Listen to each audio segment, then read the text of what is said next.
welcome to another episode of Entrepreneurs in Fuego. We're documenting the journey of incredible entrepreneurs.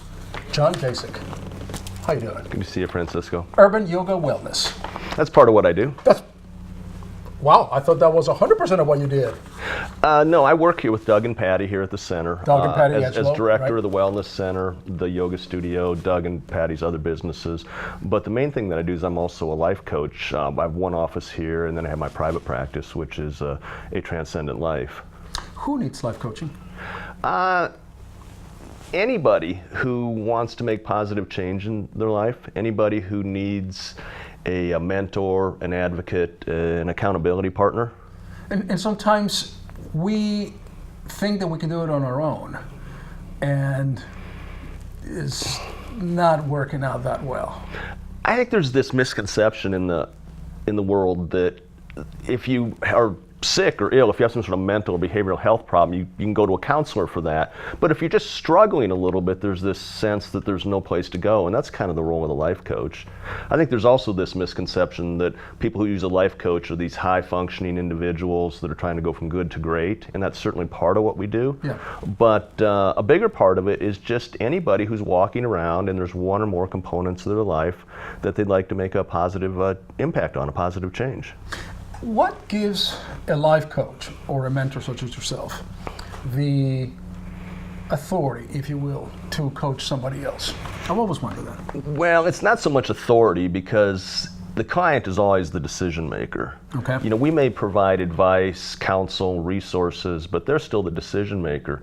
But if you're asking about the credential, I think number one is life experience.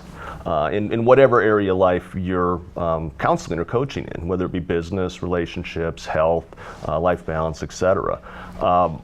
Most coaches have, at a minimum, a certificate, a credential there. Myself, I've got 2 different master's degrees. Most of the other coaches here at Urban Wellness also have advanced degrees Sure. in some sort of social science. I have degrees in both business and counseling. It always, when I talk to life coaches, it always fascinates me that the relationship that exists between you and the student, the person that is being coached, it has to be a very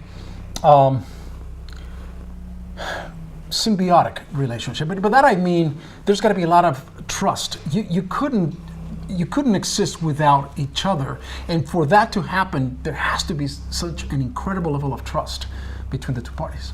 Yeah, symbiotic's a good word because I sometimes think it's kind of unfair that I'm getting paid and they're paying me because I learn as much from my clients as or hopefully impart as much to them as I get from them because Right. it's definitely that, and it is about trust. You know, and when you say you're learning from them, is because perhaps in those insecurities that you hear about, or in those imperfections, if you will, that you hear about, maybe you're finding that in your own life you had something similar that occurred to you. Then you can implant some kind of advice accordingly. Absolutely. For all of us, or for most of us, I think experience is the best teacher, and sometimes those experiences are a little bit unpleasant. Correct. One of the purposes of coach is that I can share the things where I've learned from the School of Hard Knocks with my clients, and conversely I learn from them, and I say, well, I don't have to walk into that swinging door. Someone else Right. already has, and I can step around it. Let's go back a little bit into your entrepreneurial Sure. life. You were in the financial world for a long time. Yeah, I'm kind of unique as a coach because I spent 25 plus years doing corporate finance transactions. Mergers and acquisitions, private equity, things like that, in both entrepreneurial and Fortune 100 roles, where I served as primarily a financial advisor, a strategic advisor to business owners. How does that, so you go from being a numbers guy, Right. of staring at spreadsheets all day long, right? Yeah.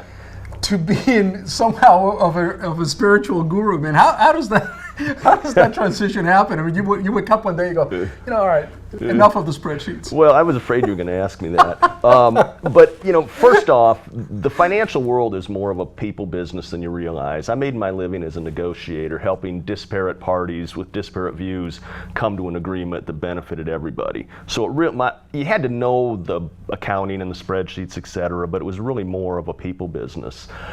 Why I transitioned, I knew 15 years ago, and I made the transition 5.5, 6 years ago, that I was going to do something very different in the second half of my life. I've been out there chasing dollar bills for the first half, and I knew I wanted to do something on You knew that you did not want to do that for the rest of your life. I wanted to do something on the helping, healing side. And hopefully that doesn't exclude me from earning a decent living, which is why I have a private practice. Right. And so you come into and you become a yoga instructor. I was trying to let the universe decide when the transition would happen, and I realized it was kind of a big leap to expect some cosmic wind to blow me out of my 50th floor office into a mountaintop retreat center. So that led me to become a yoga instructor back in 2006. I'd already had an active practice for almost 10 years. Wow. It led me to relocate here to Arizona to assist my aging mother, to go back to school to get the master's degree in counseling, and ultimately to my current practice. People swear for yoga, right? Yeah. I mean, it does help folks, and of course yoga's been around for thousands of years, so right. There's nothing new about that. Right. In your own personal experience, how many hours of yoga do you do a day, or do you meditate? What's your day consist like? Yoga and meditation for me is pretty tightly united. Just sitting, the formal practice of meditation, my mind runs a little too fast for that sometimes. But when I get on my mat, I can always find some quiet where the rest of the world fades away. And I try to spend an hour a day on my mat, yeah. And then you try to shut the world. I don't have to shut the world out. Once you're trying to stand on your hands in the middle of the room, you're really not thinking about your grocery list anymore, right? Or paying your bills. You're just trying not to fall on your head. And so sometimes some of what seem to be the most dramatic poses are actually, for me, the most quieting. Oh, really? Yeah. And you do all those strange poses and stuff? Yeah, I can do some of that. You can do some of that? Yeah. We're here at Urban Wellness, and this is where you have your practice. And right, so forth, right. Which is great. I mean, this is such a beautiful oasis right here in the middle of Phoenix, in Central Phoenix. And this is truly a phenomenal place. Right. What is then for the rest of your life? What is in store for the rest of your life? Can you see that? Oh yeah. Well, no, I can't. You're a young instructor. But I know where I want the road to lead. I'm working on a book that's called a Transcendent Recovery. It's about how we bounce back from difficulties in life, all kinds of difficulties. I know a very good ghostwriter. She was just here. I actually like writing, so I may resort to that right now when I hit those blocks that are inevitable in any major project. She's a writing coach. But right now, I'm enjoying that, and I do some public speaking, and I'm hoping to expand that as well, and just keep doing what I'm doing.